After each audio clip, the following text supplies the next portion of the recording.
Hey there, beautiful soul. I hope you are at peace. I hope you are well. My name is Alicia, and I'd like to welcome you to Ali-Dorned Alchemy.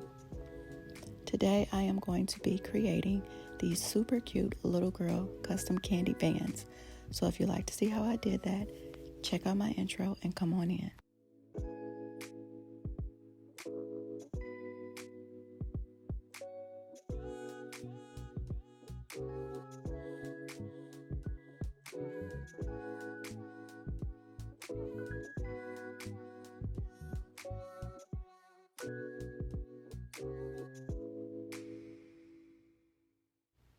Okay, starting off with the products I used.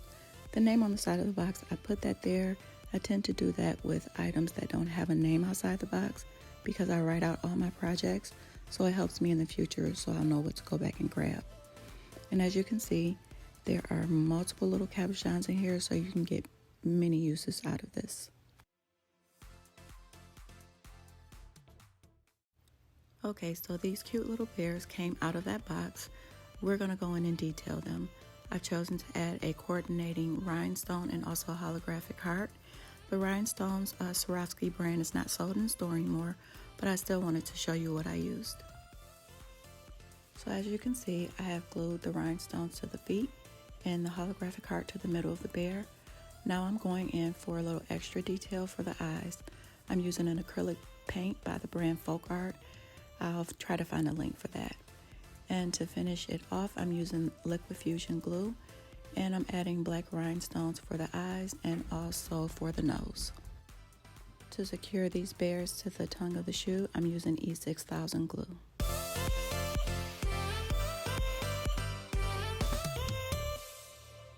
This bow is also a cabochon that came out of that package. I'm going to go in for a little extra detail, starting with a fine tip silicone brush and the Counterculture DIY UV resin, which happens to be my favorite. And this glitter here, it was an extra in a package of something I ordered, so I don't have a name for it, but I'm just going to cure it under the lamp like you see and brush off the excess glitter. For the purple bow, I wanted something different, so I used a rhinestone. It is not the one that I showed in the beginning, but it's still a good quality. Now I'll show you how I completed this tab. Moving on to the other shoe, that is a Swarovski crystal in that clear container, and the rhinestones that you see me placing now are a size SS10 clear transparent flatback rhinestones. I started with a very light coat of E6000 glue, and now I am lining the perimeter. I start by lining the perimeter because it really gives you like a guide to work with. It helps keep everything nice and tight, and then you don't have to worry about your rhinestones being off a little bit. I am stopping right at the top of the tab. I don't go inside because I don't want anything to possibly scratch the person who's wearing the shoe, since that will be the part that's closest to their skin.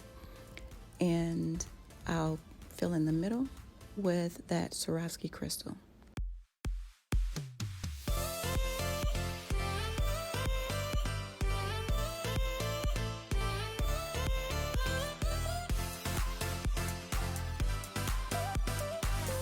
Now I won't fill the complete middle section of this tab up with the rhinestones. For the most part it will be, but what I'm going to do is take that yellow bow that I glittered in the beginning and place it in the middle. But it won't be completely flat, so I do want to make sure that these stones are able to peek through.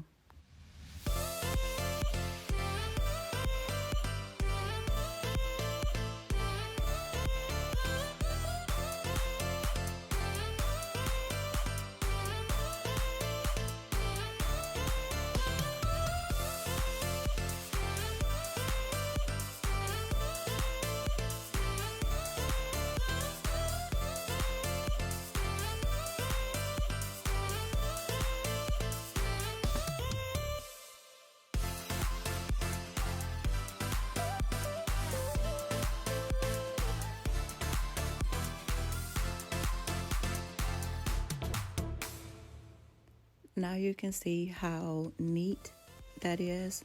That's the purpose of me lining the perimeter. And for the bow, I will use E6000 glue, hold it for a minute, and then I'll place it in the window to let it dry.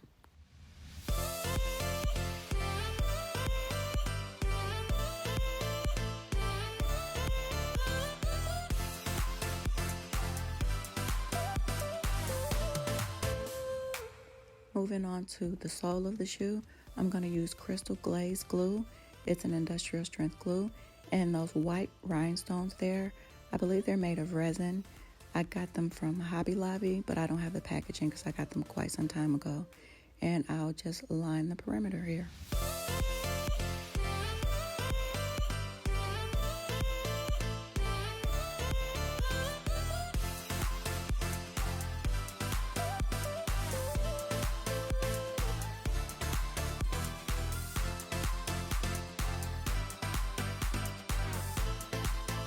I like this glue. I've used it on other projects and it is definitely industrial strength. And because I have my window open, the glue is drying a little bit quicker, even though I still have some work time with it. But I'm just going to take my tweezers and make sure that everything stays nice and aligned.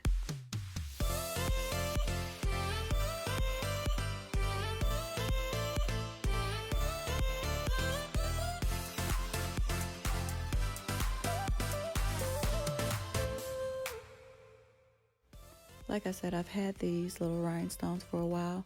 I don't think I've ever used them on a project either, but I knew they would come in handy. And that is what it looks like when we're done. Moving on to the back of the shoe, I'm still using that crystal glazed glue, and the clear transparent stones that I'm using are the sizes SS10, SS20, and SS30. I'm lining the perimeter just like I do the rest of the sections of the shoe, and I'm going to fill the middle portion in with the clear transparent stones as well, but I do use 3 of the Swarovski crystals that I used on the tab of the shoe. This is the first shoe I have ever customized. I've done little things for myself, but never to this extent. The shoe actually belongs to my granddaughter. She's 1.5, so figured I'd do something for her, but just goes to show that if you are creative, just try your hand at something new. You know, if it works, it works. If it doesn't, it doesn't. But in my intro, I'm sure you've seen that I make badge reels and keychains, ink pens, and much more. Hopefully you'll come back in the future so you can see other projects. But yeah, this is the first shoe I've ever customized.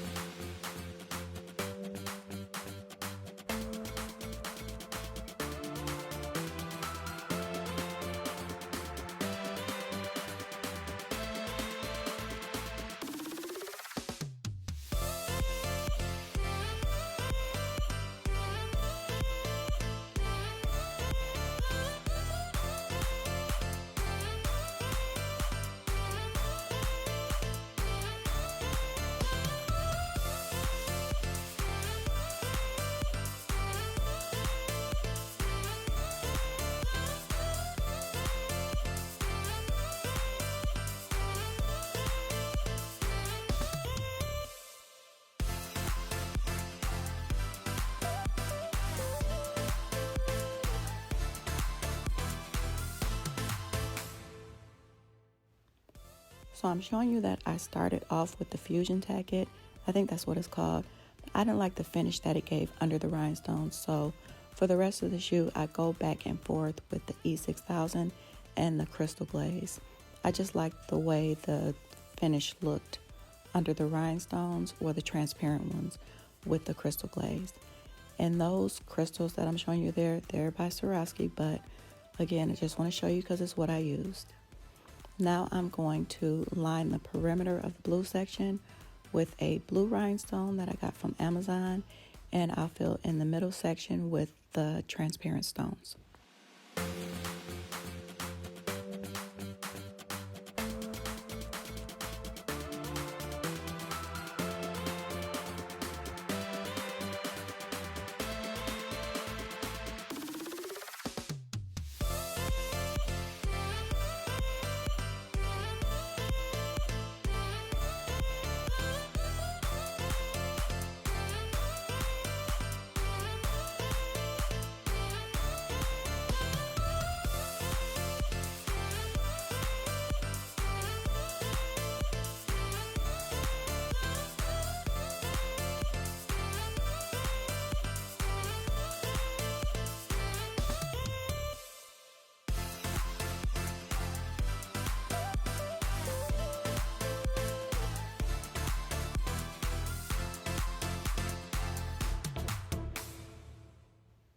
For the purple section, I only used the transparent stones.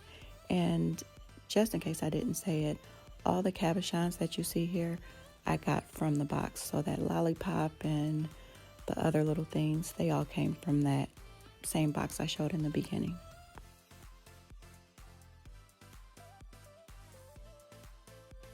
This little area that I circled there, when you shift the shoe, it looks like some of the stones aren't flush.